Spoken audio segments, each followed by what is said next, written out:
Hello, dear friend. I'm so glad you've joined me today. Whether you're curled up by a window, settling in for the evening, or just taking a quiet moment to breathe, this story is for you.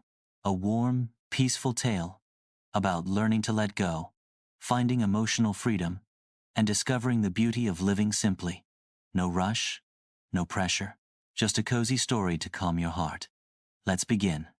In a little village called Lavender Hill, everything moved gently. The wind carried the scent of rosemary and baked bread, and the sky always seemed to blush at sunset. Cottages with ivy-covered walls lined the cobblestone lanes, and neighbors waved as they passed, baskets swinging from their arms. It was the kind of place where time slowed down on purpose. In the center of this lovely village lived a kind woman named Nora. She had a soft smile, a gray cat named Whisker, and a house full of memories. Every shelf in her home held treasures from the past: old scarves, handwritten letters, tiny glass bottles, and photo albums tied with ribbon. Each item had a story. Each one made her feel safe. Nora was known for her kindness. She baked pies for the schoolhouse, planted herbs along the path for anyone to pick, and left warm socks at the doorstep of anyone who looked cold. But inside her home, space was running out, not just on the shelves or in the drawers, but in her heart. Lately, Nora had started to feel a quiet weight, like all the things she once loved were now holding her still. One rainy afternoon, with the sky painted in shades of silver and the fire crackling softly, Nora climbed into her attic. She was looking for a lantern she used to take on evening walks, but instead, she found boxes, so many boxes filled with things she hadn't touched in years. She sat down among them, her hand resting on an old scarf that smelled of lavender. Whisker purred beside her, and suddenly, she wondered, was she keeping these things out of love, or out of fear of letting go? The lantern, it turned out, was tucked away at the bottom of a dusty box, but as she held it, Nora didn't feel happy. She felt heavy, and in that quiet moment, surrounded by memories and soft shadows, she asked herself a question that would change everything. Do I really need all of this to remember who I am? The next morning, the clouds had drifted away, leaving behind the scent of damp earth and sunlight. Nora opened her window and let the breeze sweep through the cottage. It stirred the curtains and brushed against her cheeks, whispering something simple: start small. So she did. She picked up a small basket from the kitchen and placed inside it just 3 things: a teacup with a chipped rim, a scarf she hadn't worn in years, and a little figurine that had always been pretty but never held much meaning. She carried the basket to the garden gate and left it there with a note: take what brings you joy. By noon, everything was gone. The next day, she filled another basket, then another. Each time, she paused and asked herself, do I use this? Love this? Need this? And if the answer was no, she gently let it go. Nora began to notice a change, not just in her cottage, but in her chest. She felt lighter, freer. Her home didn't feel empty. It felt peaceful. She still had her grandmother's spoon, the quilt sewn by her mother, and the book of pressed flowers from her travels. But now, there was space. Neighbors began to leave little thank you notes by her gate. One child drew her a picture of the toy rabbit she'd picked from the basket. A baker's apprentice left her fresh scones in return for a jar she'd gifted. The village, it seemed, had started to share in the gentle rhythm of release. One afternoon, while rearranging her bookshelf, Nora found a small blank journal. She hadn't written in years. But now, with the sun warming the pages and Whisker snoring softly at her feet, she began, today, I gave away things I once thought I needed, and all that remained was peace.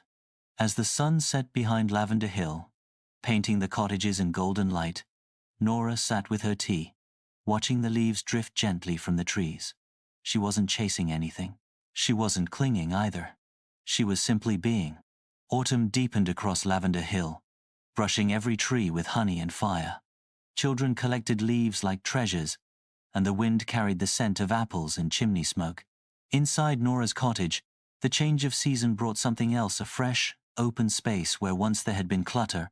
Her attic, once packed with forgotten boxes, now echoed slightly when she walked. but it didn't feel empty. It felt clean. Her sitting room had fewer trinkets, but more light. And best of all, Nora had cleared out a little upstairs room she hadn't used in years, just a tiny space, with a large round window that looked out over the garden. One morning, Nora took a cup of warm pear tea and sat there on a cushion by the window. The room was quiet except for the ticking of a small clock on the wall.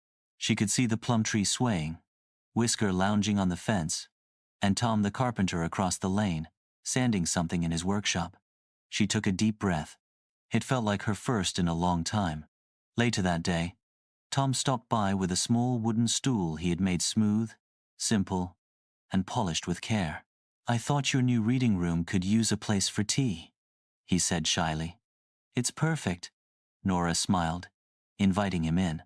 They sat together in the little room, not saying much, just watching the light change on the floorboards and sipping tea in quiet companionship. And Nora realized something. When your heart isn't busy holding on, it becomes easier to let in. After Tom left, she pulled out her journal and wrote, "This room used to be full of things I couldn't let go of.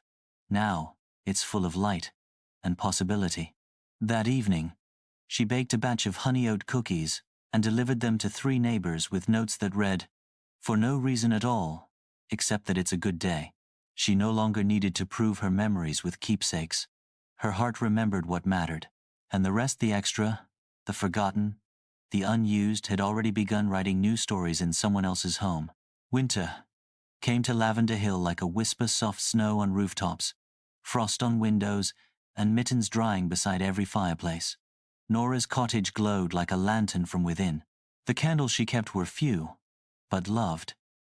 Her tea tins were neatly stacked. Her shelves, though no longer brimming, felt complete. On the first snowfall of the season, Nora opened her front door and just stood for a while. The world was hushed. Whisker padded softly beside her, leaving little paw prints in the snow.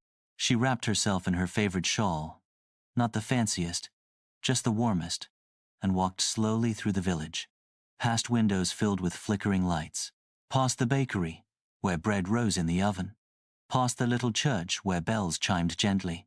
As she passed the community board, she saw something new, a note from someone unknown. "Thank you to the person who left that blue sweater by the gate. I wore it to my interview, and I got the job." Nora smiled. That afternoon, she hosted a small gathering in her cozy sitting room. Just a few chairs, a pot of soup, and warm bread. Her guests brought stories instead of gifts. They laughed. They listened. They shared what couldn't be boxed up or stored away: kindness, warmth, and presence. Later, as the last guest waved goodnight, Nora walked through her home. It didn't sparkle. It didn't impress. But it felt like her. It breathed with simplicity and care. She sat by the fire, lit a single candle, and wrote one final journal entry. "Letting go didn't take anything from me. It gave me space for peace, for people, for love. I never needed more. I only needed room for what mattered." And so, dear friend, if you ever find your shelves full but your heart heavy, remember Nora's gentle lesson. We are not the things we keep. We are the love we give, the peace we grow, and the light we allow in. Thank you for joining this story time. If it brought a little calm to your day, don't forget to like, subscribe, and come back soon. There's always another quiet story waiting here just for you. Until then, may your life be simple, your heart be spacious, and your days beautifully light. Hodge.